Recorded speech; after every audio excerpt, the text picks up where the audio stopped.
Let's see if we can get through this with no technical issues. It's halftime. The Chicago Bulls are down at halftime, 54-61 against the Cleveland Cavaliers. This has been a weird game. Now, I will say this. Io DeSumo, if y'all were doubtful at all about the season that Io DeSumo is about to have for the Chicago Bulls, wake the fuck up. Just go ahead and wake up. Io DeSumo right now is leading the Bulls in scoring. He's 6-7. He has 16 points on 7 shots. He's 4 or 5 from the 3-point line. He hasn't been to the free throw line at all. 1 rebound, no turnovers, 2 personal fouls, 16 points. Io DeSumo is shooting confidently from the 3-point line. He's literally coming down the court on a fast break, stopping and popping at the 3-point line. Io is about to have a big season for the Chicago Bulls, and if y'all doubt it, you need to wake the hell up. You need to wake the hell up. But other than that, Patrick Williams, 4-6 again today. He already has another poster dunk. He has 4 rebounds and a block shot in the first half of this game. Zach LaVine's 5 for 11, 1 of 5 from 3-point line. He does have 4 rebounds, 1 assist, 1 steal, 13 points in this. He got to pass more. Zach LaVine, this is looking like the old Zach that I don't like. Kobe's 2 for 7 from the field, showing a little bit of that inconsistency we've seen from Kobe last season. 5 assists, 3 rebounds, 1 steal, 5 turnovers. 5 turnovers from Kobe White as well in this game. Vooch is 3 for 8. In this game as well. Jalen Smith doesn't look good at all this game. He's 0-4 from the field. He's now 0 for 9 from 3-point range over the preseason period, which, again, one thing that I don't like about Billy Donovan's system, I know he's not coaching today. It's once Unseld Jr., but we got to stop trying to turn centers into 3-point shooters.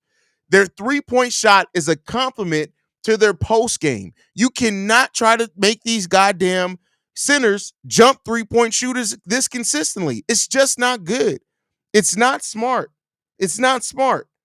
We only got 5 points in total off the bench. Julian Phillips is 0 for 3. Alonzo Ball's 1 for 3. And Montes Bucilis is 0 for 1. We got to play much better coming off the bench of this game. I thought the energy would be a little bit different. Now, the Bulls did do what I said I wanted them to see them do.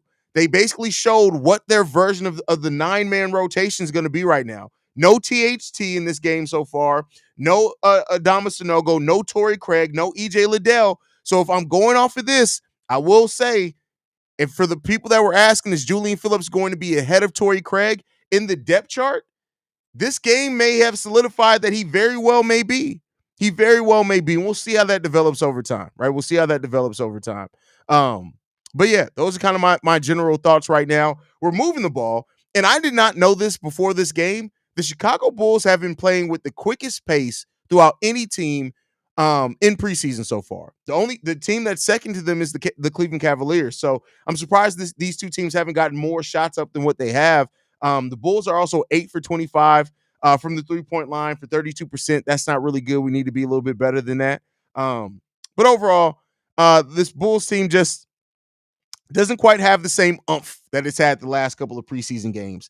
And I hope that starts correcting itself over the course of this game. We don't know what the second half is going to look like, but there you go on that one.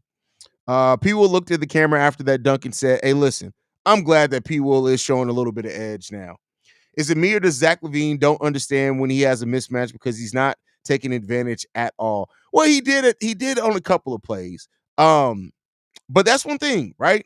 Zach LaVine knows his spots, but he doesn't always get to his spots the best, if that makes sense. You guys kind of understand what I mean by that, right?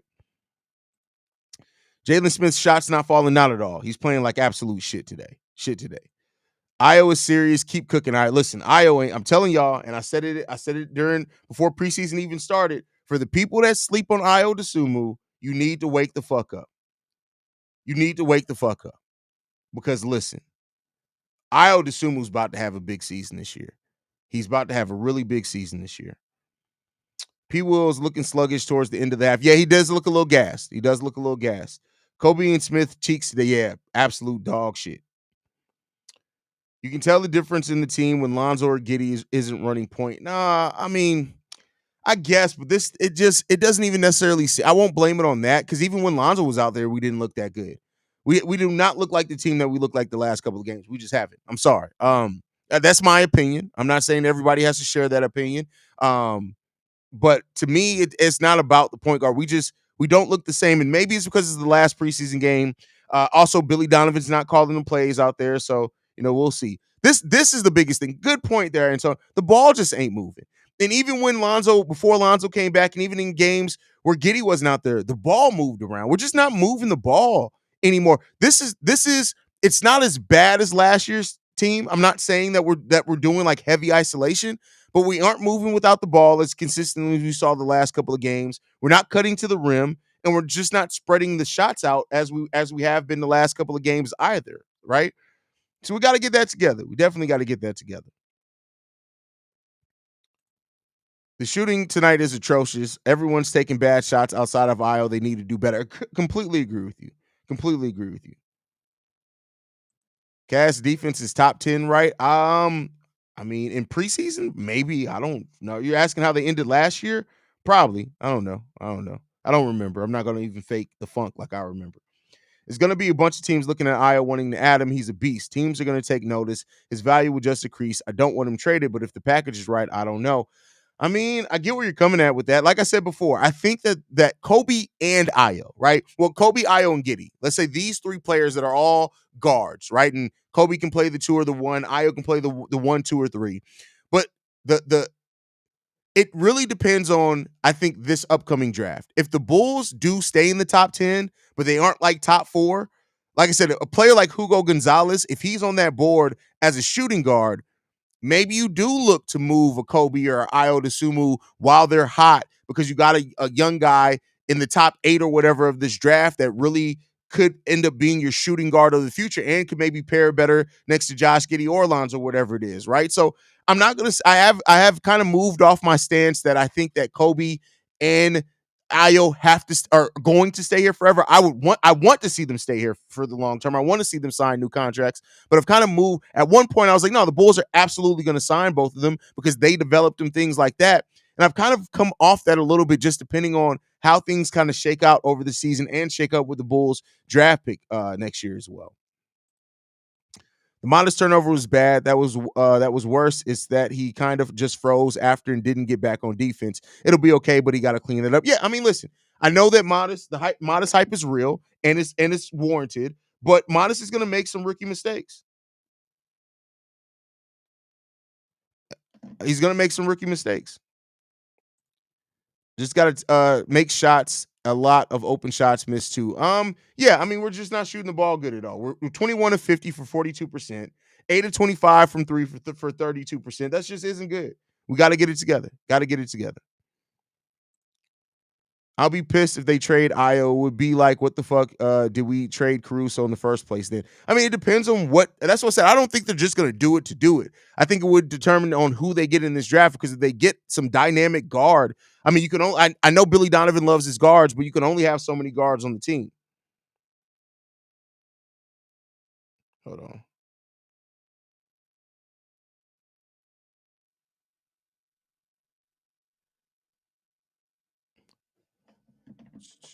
Hell no, don't trade Kobe and Io to draft Hugo. He's not going to be better than them. You can't say that. I'm sorry. Hugo Gonzalez has a way higher ceiling than either one of them did coming into the draft. That's just incorrect. Now, he may not work out, but he has a very much higher ceiling as them, has more size than Kobe, more legit size than Kobe. And again, I'm not necessarily saying that that's what I would want to see them do, but to act like it's not a possibility, it's a possibility. It's a possibility. What if it's a Kirk Gordon Rose situation? Well, that would be Io, Giddey, and Kobe, right? But if you add another guard to that has tremendous upside that you draft in the top 10, that's where you may look at taking advantage of moving one of those guys to get some type of assets back, right? Honestly, I don't think nobody really cares at this point. This season is next week, and ain't nobody trying to get it. Again, I kind of agree with that as well. Kind of agree with that as well. Actually, Haize, I'm familiar with this game. We have 14 guards and Vooch. Familiar with whose game? Who you talking about? Who's watching the Cavs broadcast? Somebody said the Cavs announcers stink. Why are you watching the Cavs broadcast? Kobe didn't get a couple of calls too. Yeah, that's fact. That's fact.